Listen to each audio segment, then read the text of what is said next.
핫쌤 강연 듣고 오셨다고 하신 분들이 많아서 많이 걱정했는데요. 여기 해설집 보면은 정치와 선거제도 개혁 이것만 알면 누구나 설명할 수 있다 해서 누구나를 맡고 있습니다. 그래서 여러분들도 이 해설집만 한번 보시면 저같이 그냥 아무것도 모르다가 핫쌤 따라다니면 이렇게 다 강의할 수 있다 이런 걸 알려드리려고 시연 강연을 하는 거니까요. 되게 어설프고 약간 중간중간에 맥이 끊길 수도 있다는 점 좀 양해 부탁드리겠습니다. 그러면은 본격적으로 시연 강연을 한번 해보겠습니다. 오. 감사합니다. 예, 제목은 이렇게 붙여봤고요. 저희가 이제 다들 어차피 선거제도의 중요성에 대해서는 다들 알고 계시겠지만 어떻게 설명하면 좋을지 그렇게 한번 말해보는 연습을 하신다고 생각하시면 좋을 것 같고요. 되게 여러 개로 나눠져 있는데 이거 뭐 전부 다 제가 자세하게 설명드릴 수도 없고 어차피 이걸 들으시고 돌아가셔서 그 위치하신 자리에 돌아가셔서 이거를 같이 공부해보면서 말씀해보시면 도움이 될 것 같고요. 첫 번째는 선거의 이해라고 해서 투표가 왜 중요하고 지금 현행 국회가 어떻게 구성되어 있고 이런 것들 좀 설명을 드리도록 하겠습니다. 저희가 이 선거철이 되면은 맨날 선거가 중요하다, 투표가 중요하다 이렇게 얘기를 하는데 혹시 2014년도죠? 지난 지방선거에 여러분들은 7번의 투표를 하셨거든요. 기억나시는 분 있어요? 내가 누구한테 찍었는지? 다들 안 나시죠? 근데 그 당시에 분명히 선관위뿐만 아니라 연예인들도 막 투표 독려하고 언론에서 다 투표하라고 하는데 우리는 기억을 못해요. 누굴 찍었는지 기억을 못해요. 그렇게 투표가 중요하면은 내 삶에 영향을 주고 내 삶이 변화하는 데 영향을 줘야 되는데 기억이 안 나는 거예요. 내가 뭐에 투표했는지. 그러니까 우리가 투표하는 그 행위 자체에만 집중을 하고 그걸 강조하는데 그 이후에 내 표가 어떻게 의회 구성에 반영되는지를 알려준 적이 없고 교육받은 적도 없는 거죠. 언론도 그걸 가르쳐준 적이 없고 학교에서도 그걸 가르쳐준 적이 없는 거예요. 그러니까 선거제도가 왜 중요하고 그것 때문에 우리 삶에 어떤 영향을 끼치는지를 이렇게 훌륭한 비례민주주의 연대에서만 가르쳐주고 있는 거죠. 이게 이제 2016년 국회 구성입니다. 언론에서 이 표는 맨날 나와요. 새누리당이 몇 개 가져갔고 민주당이 몇 개 가져갔고 국민의당이 몇 개 가져갔고 이건 나오는데 왜 이렇게 구성됐는지는 안 나와요. 안 가르쳐줘요. 그리고 내가 찍었던 그 표가 왜 반영이 안 됐지? 제도가 왜 잘못됐지? 이런 건 가르쳐준 적이 없는 거예요. 그러니까 이 표만 보면은 뭐 그냥 그런가 보다 하는데 실제로 이 구성이 국민들의 어떤 민의가 제대로 반영됐는지 그거를 알려준 적도 없고 그걸 알려고 하지도 않죠. 그러니까 굉장히 좀 심각한 문제라고 볼 수 있는데요. 여러 가지 문제 중에 첫 번째 문제로 지금 국회 구성 중에 여성이 없다라는 게 큰 문제 중에 하나인데 지금 이제 299명이면 300명으로 그냥 얘기를 하겠습니다. 300명의 국회 구성 중에 여성 비율이 17%밖에 안 된다는 거예요. 실제로 우리가 국민의 구성의 여성 비율이 17%가 아니죠. 50%가 되겠죠. 근데 왜 이러냐? 선거제도 때문에 그런 거죠. 거대 정당의 공천을 받을 수가 없는 거예요. 여성으로서. 지역 유지도 아니고 지역에 거대한 돈을 갖다 주면서 지역구 공천을 못 받으니까 여성이 진출할 수가 없는 거죠. 공천을 못 받으니까 당연히 당선이 안 되겠죠. 그러니까 그나마 이것도 비례, 여성 할당제 때문에 뭐 1번, 3번, 5번 이런 식으로 할당은 해주지만 그것로 겨우겨우 이게 여성 비율이 유지가 되고 있는 거지 나머지 남성들로만 채워져 있다는 점. 그리고 또 없는 게 청년들이 없다는 점이 문제가 될 수 있겠죠. 물론 한국 사회가 열심히 고령화되고 있는데 국회는 더 열심히 고령화가 되고 있습니다. 지금 평균 나이가 국회의원들 평균 나이가 55.5세라고 하는데요. 그러니까 50대 이상 국회의원이 82%가 되는 거예요. 그러니까 물론 이분들 중에서는 청년들의 의제에 관심 있는 분들이 계시겠지만 아무래도 당사자가 아니다 보니까 당연히 청년들에 대한 문제 관심이 별로 없을 수밖에 없고 지금 20대 국회에 20대 국회의원은 한 명도 없어요. 그러니까 20대 국회에 20대였던 근데 당선되신 분은 있어요. 그 당시에 20대였는데 나이를 먹은 거죠. 지금은 30대인 거예요. 그러니까 그나마도 20대 후반이었던 거죠. 국민의당에 어떤 분이 계신데 그러니까 우리가 맨날 뭐 청년 문제가 심각합니다. 뭐 바꿔야 됩니다. 제도가 바꿔야 됩니다. 이런 얘기를 하는데 청년이 국회에 없기 때문에 이게 굉장히 바뀌기가 어려운 거예요. 물론 많은 분들이 훌륭하신 분들이 열심히 노력은 해주시지만 당사자성이 없는 상태에서 운동을 하기에는 어려울 수가 있겠죠. 또 문제가 돈인데요. 이거 숫자 세기도 어렵죠. 40억이에요. 그러니까 국회의원의 평균 재산이 40억이라는 점. 여러분 혹시 40억 4천만 원이라도 있는 우리가 이게 뭐 돈이 왜 뭐 많고 적고가 문제가 아니라 예를 들어서 돈이 원래 없다가 국회의원에 대해서 돈이 많아진 것도 문제가 되겠지만 원래 돈이 많은 사람들끼리만 공천받고 당선이 되는 거예요. 그러니까 우리 같은 사람들은 공천도 못 받는, 당선은 당연히 어렵고 공천도 못 받는 거죠. 아까도 말씀드렸다시피 지역구 자체에 공천을 받으려면은 엄청난 우리가 소위 말하는 공천 헌금이라고 하는 그 돈이 오고 가는 거고 그 이후에도 막대한 선거비가 들어가는데 이 선거 제도가 그 지역구의 거대 양당들이 자기네는 멋대로 공천을 주고 돈 많은 유지들과 뭐 건축 토건 세력들에게만 공천을 주는 그런 비리들이 이 선거 제도 때문에 고착화가 되고 있다는 점, 이 매우 문제가 있다는 거고요. 이래서 선거 제도가 바뀌어야 되는데 저는 잘 몰라요. 저는 잘 모르는데 하승수 선생님께서 말씀하신 선거 제도가 굉장히 많은데 딱 두 가지로 정리할 수 있다. 그래서 여러분들이 어디 가서 복잡한 선거 제도를 설명할 때 두 가지만 외워라 하시면 됩니다. 딱 두 가지만. 이 다수대표제와 비례대표제인데요. 당연히 이게 좋은 거겠죠. 이거 안 좋은 거고. 안 좋은 거부터 설명을 드리겠습니다. 다수대표제 뭐냐면은 간단해요. 1등이 되면 당선되는 거. 그래서 소위 말하는 소선거구제 있죠. 상대 단서 소선거구. 몰라도 돼요. 그런 거. 1등 되면 당선된다. 간단해. 여러분들이 투표하실 때 지역구 있죠. 지역구. 아무리 45%를 받은 2등이 있다고 하더라도 46% 받은 1등이 당선되는 거. 그게 이겁니다. 다수대표제. 1등만 당선되는 거. 지금 우리가 현행 대한민국의 국회의원 제도 중에 대다수 지역구를 뽑는 그 제도가 이렇게 이루어지고 있죠. 근데 이게 별로 안 좋다 이겁니다.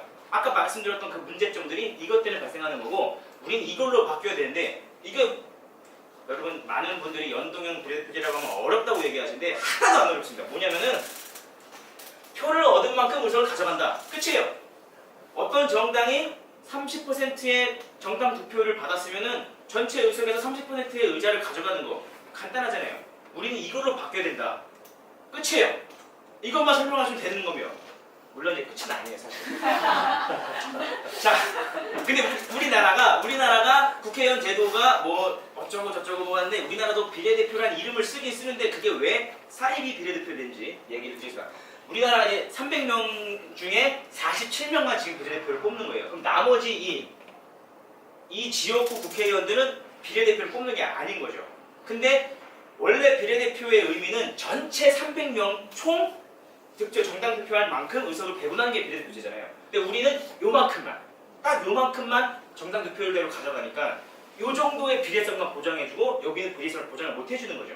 매우 간단한 원리예요. 이게 설명을 드려도. 근데 지금 우리가 지역구 하면 뽑고 비례대표 하면 뽑잖아요.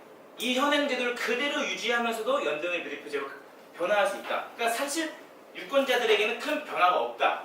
우리가 이걸 이제 많이 어필을 하고 있죠.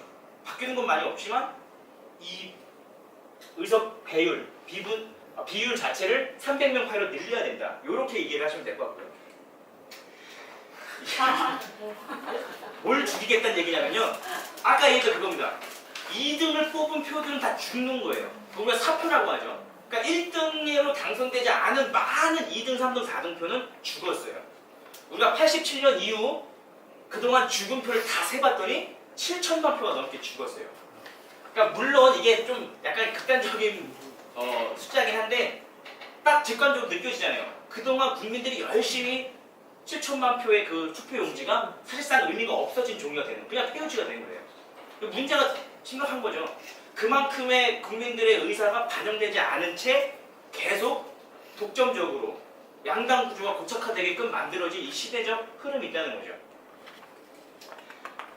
이게 그동안 총선 2004년, 8년, 12년 총선의 결과인데요. 이 표가 의미하는 건 뭐냐면은 실제로 다수당이 50% 미만의 득표율로 의석 과반을 차지했다는 거죠. 예를 들어서 한나라당 2008년에 37.5%를 받으셨는데 300석 중에 과반을 넘게 가져와 버린 거예요. 이때 무슨 일이 발생했냐? 바로 4대강 그리고 미디어법, 종편. 만약에 이분들이 37.5%만큼만 의석을 가져갔다면 그렇게 쉽게 통과되지 못했겠죠. 야당이 많았을 테니까. 근데 50% 미만의 득표율만으로도 의석의 과반을 차지해버리니까 자기들 멋대로 다 통과시켜버리는 겁니다. 마찬가지로 지금은 없어진 새누리당 42.8%를 받았는데 과반을 넘게 차지했죠. 우리가 지금 작년에 촛불을 경험하면서 최순실 박근혜 게이트가 불거졌는데 만약에 이때 42.8%만큼만 의석을 가져갔다면 그렇게 망나니지 못했겠죠. 막았을 테니까 국회에서. 그러니까 이것 자체가 50% 미만의 득표율만으로 의석을 과반을 차지하기 때문에 견제 없이 다른 정당들의 견제 없이 아주 독점적으로 자신들이 마구마구 행사를 할 수 있었다. 이 선거제도 때문에 이런 일이 발생했다는 거고요. 이거는 이제 20대 국회의원 2016년인데 이게 어떤 걸 의미하냐면은 이 새누리당이랑 더불어민주당을 보시면 좋을 것 같은데요. 실제로 새누리당이랑 더불어민주당은 33%, 25%의 정당 투표를 받은 건데 실제로 의석의 41%, 40%를 가져가 버렸어요. 그러니까 이 새누리당과 더불어민주당은 이만큼의 의석, 그러니까 득표율보다 더 많은 의석을 가져간 거예요. 그래서 국민의당이랑 정의당은 손해를 봤죠. 물론 이게 어느 정당한테 특정 정당한테 유리하냐 불리하냐가 아니라 그때그때만 달라지지만 이 선거 제도로는 언제나 불공정하게 의석이 배분된다는 점, 그거를 말씀드리고 싶은 거고요. 그리고 여기도 보시면은 이 모든 지역에서 50% 미만의 득표율로도 그 지역의 의석을 다 가져가 버리는 거예요. 예를 들어서 지금 대전, 세종, 충북, 충남 같은 경우에는 50% 미만의 득표율만으로도 그 지역의 74%의 의석수를 그 당이 가져가 버린 거죠. 그러니까 나머지 국민들의 표는 반영이 안 됐다는 거. 그리고 이제 선거와 정치상 이렇게 안 좋은 제도를 우리가 연동형 비례대표제로 바꾸려고 하는데 연동형 비례대표제를 바꾸면 정말 우리의 삶이 나아지고 행복해지느냐 그 어떤 논거로 가져온 표인데요. 우리가 맨날 헬조선, 이 한국을 탈출하고 싶어 하는데 탈출하고 싶어 하는 그 나라들이자 이런 나라들이죠. 우리 소위 말하는 북유럽의 복지국가들, 덴마크, 스위스, 아이슬란드, 노르웨이, 핀란드 이런 나라들 유엔에서 발행하는 세계행복보고서 이게 꼭 GDP만 뿐만이 아니라 그 사람들의 부패지수라든가 실제로 사회적인 어떤 내가 뭐 안 좋은 일을 닥쳤을 때 나를 도와주시는 사람이 얼마나 되냐고 생각하냐 이런 것들 조사를 해서 행복도를 딱 조사했는데 그 상위 5개, 6개 나라는 전부 다 연동형 비례대표제를 가지고 있다. 그러니까 연동형 비례대표제 때문에 무조건 행복해졌어요가 아니라 그렇다면 이 연동형 비례대표제가 이 나라를 어떻게 바꿔왔는지 우리가 알 필요도 있다는 거죠. 부패인식 지수도 마찬가지입니다. 부패할 수 없게끔 이 제도가 든든하게 버팀목이 되어서 정당들끼리 공정한 경쟁을 하게 하고 국민들의 의사가 반영되게 만들기 때문에 부패 지수가 떨어질 수밖에 없고요. 민주주의 지수가 높은 나라, 다당제 국가는 다 연동형 비례대표제다. 이거는 우리가 주목해 볼 만한 표인 것 같습니다. 덴마크의 예를 갖고 왔는데요. 우리가 한 나라의 정당이 여러 개가 있으면은 불안하다, 정치가 불안하다 이렇게 생각하기 쉬운데 덴마크에는 13개나 원내 진입한 정당이 있는 거죠. 근데 덴마크가 정치적으로 불안정하냐? 절대 아니죠. 여기서는 연동형 비례대표제를 통해서 다양한 목소리를 대변하는 정당이 원내에 진입을 했고 그 다양한 정당들끼리 당연히 동맹을 맺겠죠. 너의 정책과 나의 정책 중에 너는 이거는 받을 수 있고 이건 받을 수 없고 그래서 질 좋은 정책으로 경쟁을 하고 당연히 다양한 목소리가 반영이 돼서 이 13개의 정당들이 서로서로 연립 정부를 구성을 해서 우리가 아까 얘기했던 복지국가로 나아갈 수 있는 정책을 계속 바꾸는 거죠. 여기에 지금 뭐 득표율만큼 의석이 이렇게 분배되고 있다는 걸 보여줄 수 있는 표고요. 연동형 비례대표제의 장점을 4가지로 정리해 볼 수 있는데요. 첫 번째는 아주 간단합니다. 공정하게 의석이 배분된다. 이게 너무 간단해요. 불공정한 시스템에서 공정이 변화했다는 얘기예요. 근데 그렇게 되면 어떻게 되냐? 아까 말씀드린 것처럼 다양한 목소리가 반영되는 거죠. 아까는 여성, 청년, 그리고 돈이 없는 서민층의 목소리를 대변할 수 있는 사람이 국회에 진입할 수 없었죠. 하지만 연동형 비례대표제 바뀌면서 정당들이 그 목소리를 반영하는 대표자, 비례대표자를 공천하겠죠. 그래야지 표를 얻을 수 있으니까요. 다양한 목소리가 반영될 수 있다는 거. 그리고 정책의 질이 향상이 되겠죠. 정당들이 그 정당 명부를 만들면서 그 대표성을 가진 사람들을 후보로 공천을 하려면은 그 맞는 정책을 만들어야겠죠. 자기들끼리 야합하는 게 아니라 무조건 1번 찍고 무조건 2번 찍는 그런 게 아니라 정말 질 좋은 정책으로 승부를 해야 되니까 정책의 질이 향상될 것이고 당연히 지역구도도 완화되겠죠. 물론 뭐 갑자기 없어지지는 않겠지만 서서히 지역구가 완화될 겁니다. 더 이상 지역구 영남은 누구, 호남은 누구 뭐 이런 식으로 가는 게 아니라 전체로 비례대표를 뽑게 되는 거예요. 근데 연동형 비례대표제가 이렇게 좋은데 여러분들 이쯤 됐으면은 이제 믿음이 생기는 거예요. 연동형 비례대표제를 바뀌어야만 내 삶이 바뀔 수 있다. 근데 연동형 비례대표제 조금 자세하게 이제 설명을 좀 드리겠습니다. 자, 이게 총 100개의 국회의원 의석이 있다고 가정을 해보는 겁니다. 100개. 100개에서 A 정당이 30%의 정당 투표를 받았다. 그러면은 100개의 30%면 몇 석일까요? 30석이죠. 간단해요. 그러면 이 정당은 30개의 의자를 가져오면 되는 거예요. 너무 간단하죠. 근데 이 정당에서 지역구에서 20석이 당선됐으면 우선 20명한테 우선 할당을 해주는 거예요. 30개의 의자 중에 20명을 먼저 앉힌다는 얘기죠. 그럼 나머지 10자리에 비례대표로 10석을 채우는 겁니다. 근데 만약에 이 A정당이 30개의 의자 중에 한 명도 지역구를 배출 못했다. 그럼 30명 죄다 비례대표로 채우면 되는 거예요. 간단합니다. 너무너무 간단해요. 막 사람들이 어렵다고 하는데 그냥 이 표 하면서 설명하면은 간단하게 설명할 수 있는 거죠. 독일, 우리가 이제 독일식 투표제를 이제 가져오자고 얘기하는데 독일은 실제로 이렇게 하고 있죠. 총 598명 중에 연방 하원이 있는데 50%는 지역구, 50%는 비례의원을 뽑는데 지금 우리는 요만큼 비례대표만큼만 의석 배분하는데 독일은 이 전체 598명을 통으로 해서 정당 투표율만큼 배분한다. 아까부터 계속 같은 얘기를 하고 있는 겁니다. 여러분들 외우시라고. 근데 독일도 마찬가지예요. 우리랑 투표 방법은 똑같아요. 정당 투표 하나 하고 정당 이름, 아니 후보 투표하고 정당 투표하고 똑같아요. 우리랑 제도가. 지금 우리가 이렇게 찍는데 옆에 있는 거, 이 정당 이름 찍은 거만큼만 비율을 가져가면 되기 때문에 사실 큰 혼란이 없죠. 제도가 바꾸는 것같아요. 실제로 뉴질랜드가 소선거구 제도에서 이 정당 선거제도를 바꿔서 아름다운 결과를 갖고 왔는데요. 여기 보시면 정말 말도 안 되는 일이 벌어집니다. 예를 들어서 20%의 득표를 받은 당이 실제로 의석 점유율은 2%밖에 안 되는 일이 벌어진 거예요.